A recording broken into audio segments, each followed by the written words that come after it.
My single mom sister demanded I babysit her kids on my wedding day so she could enjoy a spa day. When I said no, I said, "Hi, I'm Jess, a 30-year-old woman getting married soon. You'd think wedding planning would be stressful because of vendors or guest lists, but nope. It's my family. Specifically my older sister Lisa, who's 34 and a single mom to 2 kids ages 3 and 5. To say Lisa and I have a complicated relationship would be an understatement. Growing up, Lisa was the golden child. She could do no wrong in my parents' eyes. Meanwhile, I was the responsible one, always expected to help, pitch in, and never complain. If Lisa needed something, it was assumed I'd handle it. Babysitting? Check. Picking up extra chores because she had more on her plate. Of course, this dynamic hasn't changed much, except now I'm an adult with my own life and Lisa still expects me to drop everything for her. Here's some context. Lisa is a single mom. Her ex isn't in the picture much, so she's raising her kids alone. I genuinely admire her for that, but she's used her situation as a free pass to steamroll everyone around her. My parents enable her at every turn, constantly reminding me how hard Lisa has it and why I should step up to help her. This usually translates to last-minute babysitting, covering for her miscommunications, and dropping everything to cater to her needs. Chris, my fiancé, and I decided on a small, intimate ceremony. Just close friends and family. Chris has been my rock throughout this entire ordeal, and honestly, without him, I'd have probably canceled the wedding just to avoid the drama. But this day is important to us, and I've worked hard to make sure it's special. The drama started small, as it always does. Lisa made offhand comments about how hard it would be to manage her kids during the wedding. At first I didn't think much of it, I figured she'd bring them along and we'd figure something out. But then the comments kept coming. She'd joke about how exhausting weddings are for kids, how it's not like I have anyone to help me, and how it'd be nice if someone could just watch them for a bit. I saw where this was going, but I tried to ignore it. One day she made it explicit. Lisa called me while I was finalizing plans with my wedding coordinator.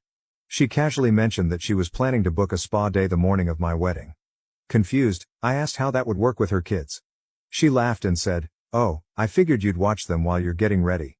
You're good at multitasking." I thought she was joking. She wasn't. I told her flat out that wouldn't be happening.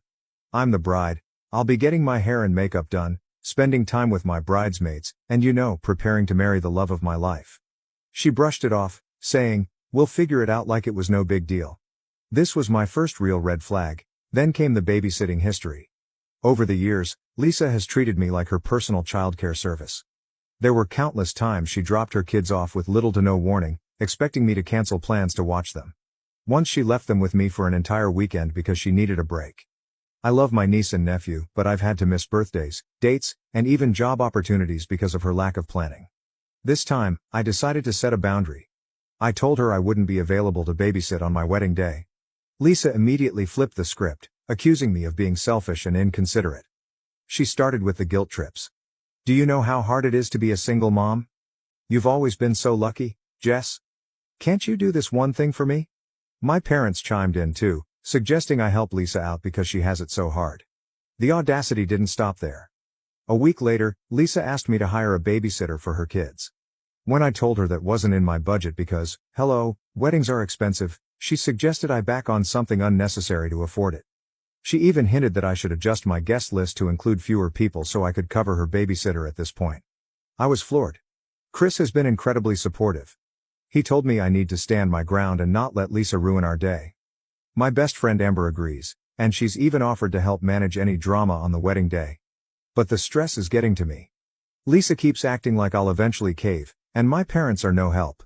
They keep telling me to keep the peace and remember that family is everything. The final straw came when Lisa casually mentioned that if I didn't figure something out, she might not come to the wedding at all. At first I thought she was bluffing, but now I'm not so sure. It's heartbreaking that my own sister is making this about her instead of celebrating my happiness. I turned to Reddit because I honestly don't know if I'm being unreasonable. On one hand, I feel guilty. Lisa is my sister. And I love her kids. On the other hand, this is my wedding and I deserve to have one day where I'm not catering to her demands. Am I wrong for saying no? Update 1. After my first post gained some attention, I didn't expect the situation to escalate so quickly, but with Lisa, things rarely simmer down. They boil over. The very next day, I got a message in the family group chat. Lisa wanted to have a family discussion about my wedding. She insisted we meet in person to clear the air and get on the same page. I had a bad feeling about it, but my parents were all for it, so I reluctantly agreed. When I arrived at my parents' house, Lisa was already there, looking smug as ever. She wasted no time launching into her speech. She said that as a single mom, she deserved a spa day to relax and recharge, and that it wasn't fair for me to expect her to juggle her kids on my wedding day. My parents nodded along like she was presenting some groundbreaking argument. Then came the kicker. Lisa suggested that since I could afford a wedding, I could also afford to hire a babysitter for her kids. I explained calmly at first that my wedding budget was already tight. Between the venue, catering, and a modest honeymoon, there wasn't room to add childcare for Lisa's convenience to the list. Lisa rolled her eyes and said I should cost elsewhere. Maybe on the guest list or decorations, because family comes first. My parents chimed in saying it wouldn't to make a small sacrifice to help Lisa. I couldn't believe what I was hearing. The guilt-tripping text started that same evening. Lisa sent me a long message about how hard her life is compared to mine. She talked about how I had Chris to support me while she had no one. She even called me privileged for not understanding her struggles. It was all too familiar. The same playbook she's used for years to get her way. Then came the threats. Lisa told me that if I didn't provide childcare, she might not come to the wedding at all. I thought that would be the end of it, but she wasn't done. She added that if she didn't come, my parents wouldn't come either. Apparently, they felt it would be too awkward to attend without her. For a moment, I felt like I was back in high school dealing with petty drama. Chris, my fiancé, had enough. He suggested we hire security for the wedding to prevent any last-minute kid dumping. It wasn't what I wanted, but I could see his point. Lisa had a history of showing up unannounced or ignoring boundaries. My best friend Amber offered to be my unofficial enforcer on the day. She said she'd keep an eye on things and step in if needed. The next day, Lisa sent me her official ultimatum. Babysit her kids or she wouldn't come. And if she didn't come, my parents wouldn't either. It wasn't even about the kids anymore, it was about control. I could feel the pressure building, but I kept reminding myself of all the times I'd let her walk all over me in the past. Like the time she showed up hours late to my birthday party with her kids in tow. They were tired and cranky, and Lisa demanded that the whole party revolve around their needs. We ended up skipping the plans I had made so Lisa could leave early, and I spent the night cleaning up spilled juice and frosting. Or the time she borrowed money from me just for a week and didn't pay me back for months. These memories were my anchor. They reminded me why I couldn't give in this time. Meanwhile, my parents continued to cuddle Lisa. They told me I was creating unnecessary drama and that weddings are about bringing families together, not tearing them apart. I asked them why they couldn't step up to help Lisa if they were so concerned, but of course, they dodged the question. The support I received online kept me going. Reddit users flooded my post with comments telling me to stand firm and not let Lisa ruin my wedding. Some even shared their own stories of dealing with entitled family members, which made me feel less alone. I started drafting a plan to set clear boundaries in writing. I figured if Lisa wanted to test me, I'd give her something concrete to push against. And then the plot twist: Lisa accidentally sent a group text that was clearly meant for someone else. In it, she mocked me for playing the victim and said she'd find a way to make my wedding all about her if I didn't back down. She called me names and laughed about how easy it was to get our parents on her side. The text went to me, my parents, and even Chris. The fallout was immediate. I called her out in the group chat, but she tried to play it off as a joke. My parents predictably told me to let it go and not make things worse, but this wasn't something I could just brush off. The gloves were off now, and I knew I had to take action before Lisa's antics overshadowed my wedding completely. Next steps: enforce boundaries, finalize the security plan, and maybe even uninvite Lisa if things keep escalating, but that's a story for another day. For now, I'm just trying to keep my sanity intact. Update 2: after the accidental group text where Lisa mocked me and admitted she planned to make my wedding all about her, I confronted her. She didn't even flinch. Instead, she laughed and said it was just a joke, claiming I was overreacting. My parents, of course, immediately jumped to her defense, telling me to let it go and reminding me that family is more important than petty arguments. I reminded everyone in the group chat that this wasn't the first time Lisa had caused drama. I laid out the facts: how she'd consistently taken advantage of me over the years, how she was turning my wedding into a circus, and how her behavior had been downright cruel. Lisa responded with more guilt-tripping, playing the victim, and saying she couldn't believe her own sister would her like that. My parents chimed in, accusing me of making the family dynamic worse and urging me to apologize to Lisa. Apologize for what? For not letting her steamroll me. The timing couldn't have been worse. The wedding was now just a week away, and I was already juggling last-minute details with the stress of Lisa's antics. That's when Lisa dropped another bombshell. She announced that she'd be bringing her kids to the wedding anyway and expected accommodations. She made it clear that she wouldn't be hiring a babysitter and that it was my responsibility as her sister to make sure everything worked out. At this point, I seriously considered hiring a babysitter myself just to avoid the chaos. But Chris convinced me it wasn't my job to clean up Lisa's mess.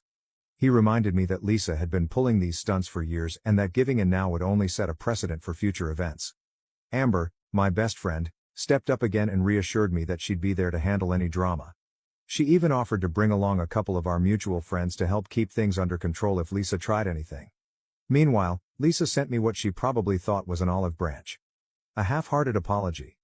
It was the kind of apology that wasn't really an apology at all. She said she was sorry if I felt by her actions, and that she only acted that way because she was under so much stress. It was obvious she just wanted to keep the peace without actually taking responsibility for anything. I didn't respond. The rehearsal dinner was the next disaster. Lisa showed up late, of course, dragging her kids along. The little ones were cranky and hungry, and Lisa didn't seem to care that they were disrupting everything. She spent most of the evening scrolling through her phone while my parents bent over backward to entertain the kids. At one point, her youngest knocked over a centerpiece, and instead of apologizing or offering to help, Lisa just shrugged and said, "Kids will be kids." By the end of the night, I had reached my breaking point. I pulled Lisa aside and told her that if she couldn't respect my boundaries, she wouldn't be welcome at the wedding. She acted shocked and accusing me of being unfair and ruining her chance to celebrate my big day. My parents, who had overheard, jumped in to defend her again. They accused me of tearing the family apart over something so small. The family drama quickly spread. Some relatives took Lisa's side, saying I was being unreasonable and that weddings were family events where everyone should feel included. Others backed me, pointing out that Lisa's behavior had been selfish and disruptive. The whole thing turned into a massive divide, with people picking sides and throwing around opinions like it was a reality TV show. To make matters worse, Lisa continued her online campaign. She posted a long rant on Facebook, painting me as a bridezilla who didn't care about her sister's struggles. She conveniently left out the part where she mocked me in the group chat or refused to hire a babysitter. Luckily, some family members and mutual friends started calling her out in the comments, sharing their own stories of her entitlement. It felt like a small victory, but it didn't erase the stress she was causing. In the midst of all this, I updated my Reddit post with screenshots of Lisa's antics. The responses were overwhelming. People encouraged me to document everything in case Lisa caused problems at the venue, and some even suggested I look into legal options if her behavior escalated. One user gave me the idea to draft a formal letter outlining my boundaries and expectations, so I have something to fall back on if things got worse. As the wedding day approached, I couldn't shake the mix of excitement and dread. Chris and I had worked so hard to make this special, but Lisa's drama was casting a shadow over everything. The night before the wedding, I received a cryptic text from her. "You'll regret how you've treated me when this is all over." I didn't know what she meant, but I wasn't taking any chances. Amber and Chris helped me finalize the security plan, and we made sure to inform the venue staff about the situation. No matter what Lisa had planned, I was determined not to let her ruin my wedding day. Update 3. The morning of my wedding started out perfectly. I was surrounded by my bridesmaids, Amber, and a glass of champagne while we got ready. The venue staff were incredible, and everything seemed to be falling into place. I told myself not to let Lisa's cryptic text from the night before ruin my day. But with Lisa, chaos is never far behind. It started when one of my bridesmaids, Emma, noticed something odd on social media. Lisa had posted a photo of herself at a spa. With a caption, "Self-care before the big day. Can't pour from an empty cup." The timestamp, right as the ceremony was set to begin. She'd skipped it entirely. I wasn't surprised, but it still stung. My parents were seated front and center, pretending like nothing was wrong. I didn't have time to dwell on it. I was getting married. The ceremony was everything I dreamed of.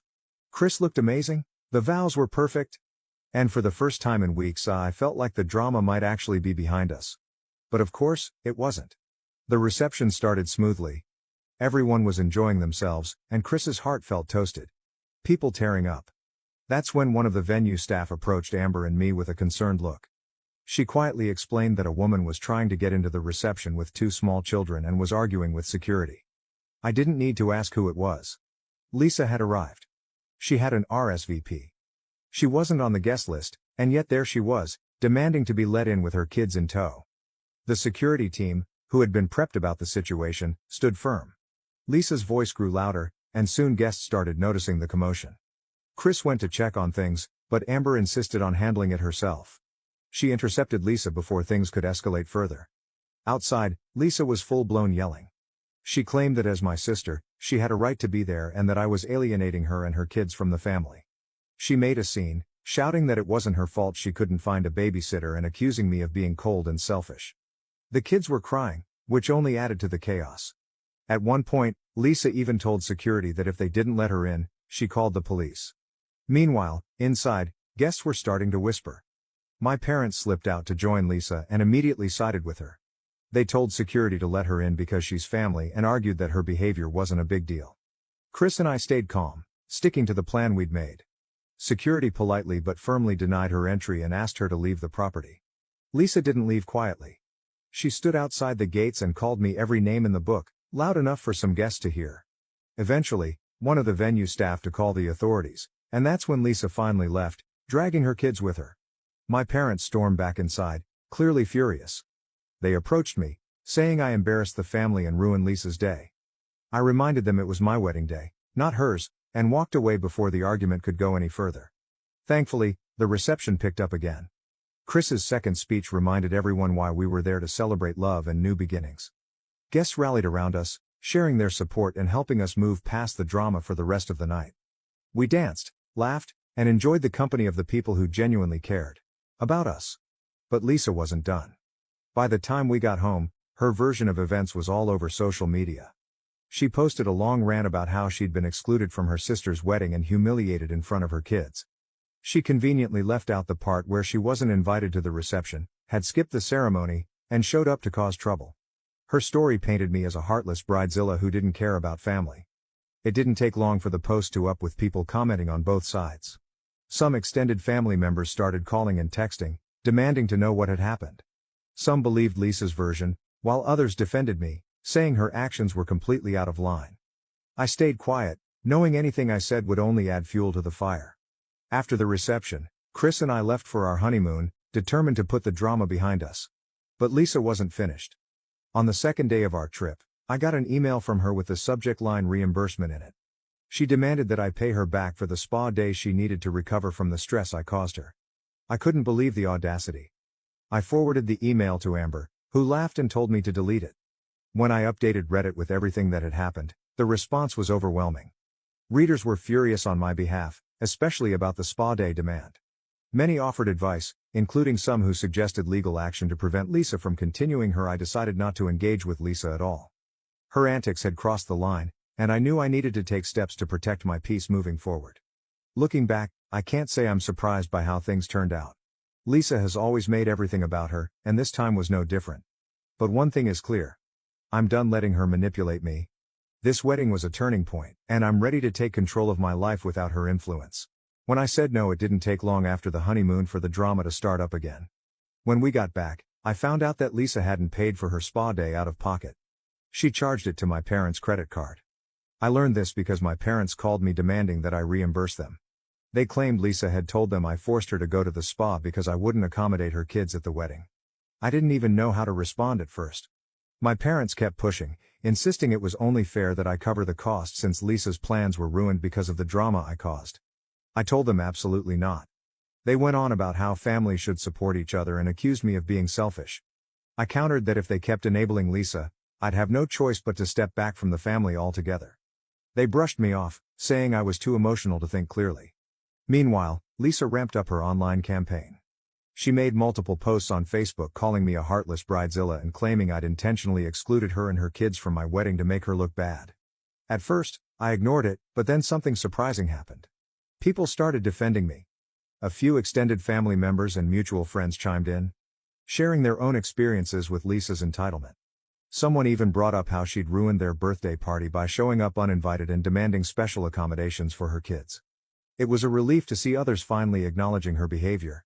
Chris stepped in after the spa day fiasco and sent my parents an email. He outlined in detail all the ways that enabled Lisa over the years and how their favoritism had affected me. He also made it clear that if they continued to take Lisa's side, they'd be jeopardizing their relationship with both of us. My parents didn't respond, which I took as their way of siding with Lisa. Around this time, I started therapy.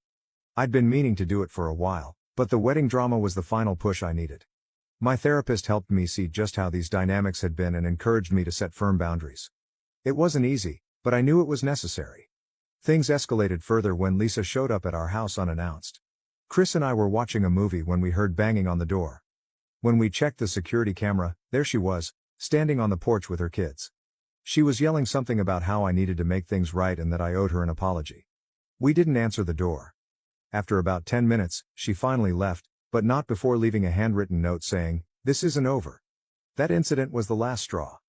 I consulted a lawyer about Lisa's behavior and what steps I could take to protect myself. The lawyer advised me to send a cease and desist letter if she continued to me. For now, I decided to block her and my parents on all platforms. No calls, no texts, no social media. It was time to go. No contact. Of course, this didn't go unnoticed. Extended family started reaching out, asking why I was causing division by cutting off Lisa and my parents. Some tried to guilt me into reconciling, while others shared their support, saying they understood why I made this decision. Amber, my best friend, hosted a small dinner to celebrate what she called my freedom from family toxicity. It felt good to be surrounded by people who genuinely cared about me. But Lisa wasn't done. A week after I blocked her, I received a package in the mail. Inside was a handmade card from her kids. The card read, "We miss you" in crayon, but it was obviously written by Lisa. At the bottom, she'd added, in her own handwriting, "Please pay mommy back for her spa day." I couldn't believe it. She was now using her kids to guilt me into giving her money. I threw the card away and added her to the list of people I'd never allow back into my life. Finally, I sat down and drafted a formal letter to Lisa and my parents. In it, I explained my decision to go no contact and outlined the reasons why. I made it clear that this wasn't about one event. It was about years of manipulation, entitlement, and neglect. I sent the letter and updated Reddit with everything that had happened. The support I received online was overwhelming. People encouraged me to stay strong and reminded me that setting boundaries is an act of self-respect. For the first time in a long time, I felt like I was taking control of my life. Lisa's antics might not be over, but my tolerance for them certainly is. Update: 5 months have passed since my wedding, and life has been a whirlwind, but in the best way possible. Cutting ties with Lisa and my parents was one of the hardest decisions I've ever made, but it's also been the most freeing. It hasn't been without its drama, though. I've since learned through extended family that Lisa and my parents are still talking about the wedding fiasco. Apparently, they've spun an elaborate story about how I betrayed the family and ruined Lisa's life. It's almost comical at this point. Lisa's didn't stop right away. Even after I blocked her, she kept trying to contact me through mutual friends and family. Once she even sent her kids to drop off a sorry note at my house, which I saw as just another manipulation tactic. My lawyer suggested it was time to take formal action, so I officially sent Lisa a cease and desist letter that finally did the trick, at least for now. With the chaos behind me, I've been thriving in ways I didn't expect. A few weeks ago, I got a major promotion at work, something I've been working toward for years. The timing couldn't have been better. I genuinely believe that cutting out the stress and negativity has given me the clarity and energy to focus on my career. It feels good to pour my efforts into something that actually appreciates me. Chris and I have also been leaning into what we call our chosen family. We've been spending more time with close friends like Amber, who supported us through everything. Amber even joked that she should write a handbook on handling family drama after all this. Last month, we hosted a dinner party for our friends, complete with homemade pasta and wine, and it was one of the happiest nights I've had in years. These are the kinds of moments I want to fill my life with now. Therapy has been another game changer. My therapist has helped me unpack so much decades of guilt, feelings of inadequacy, and the dynamics that Lisa and my parents thrive on. I started to recognize my own worth and stop feeling like I have to set myself on fire to keep others warm. For the first time, I'm not just surviving, I'm living. As for Lisa, I've heard through the grapevine that her antics are starting to backfire. Extended family members are pulling away from her and even my parents, citing years of favoritism and toxicity. Someone told me that my parents are growing frustrated with Lisa's constant demands and entitlement, especially now that I'm no longer their fallback plan. It's ironic, but I'm not losing sleep over it. A few weeks ago, I got an email from my parents. It was a weak attempt at an apology. They admitted they maybe made some mistakes, but quickly pivoted to how families should stick together and how they'd like to move forward. I didn't respond. I've learned that some doors are better left closed. My journey has resonated with more people than I ever imagined. Updating Reddit about everything has been both cathartic and eye-opening. Readers have shared their own stories of family dynamics, and many have thanked me for giving them the courage to set boundaries in their own lives. It's incredible to see how a platform like this can bring people together. Chris and I have also started volunteering at a local organization that supports single parents. It feels good to give back, especially to those who genuinely need help without demanding it or expecting others to fix their problems. It's been a humbling and rewarding experience, and it's become a meaningful part of our lives. The divide in my family has only grown.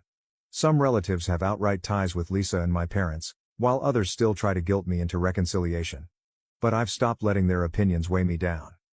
My wedding may have been the catalyst, but this decision was a long time coming. On a lighter note, Chris and I recently celebrated our 1-year wedding anniversary with a quiet vacation in the mountains. No drama, no interruptions.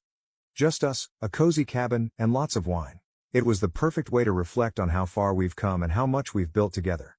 During that trip, I ran into an old friend from high school who knew Lisa. We got to talking, and she casually mentioned how Lisa had a reputation for being demanding and entitled, even back then. It was a strange but validating moment.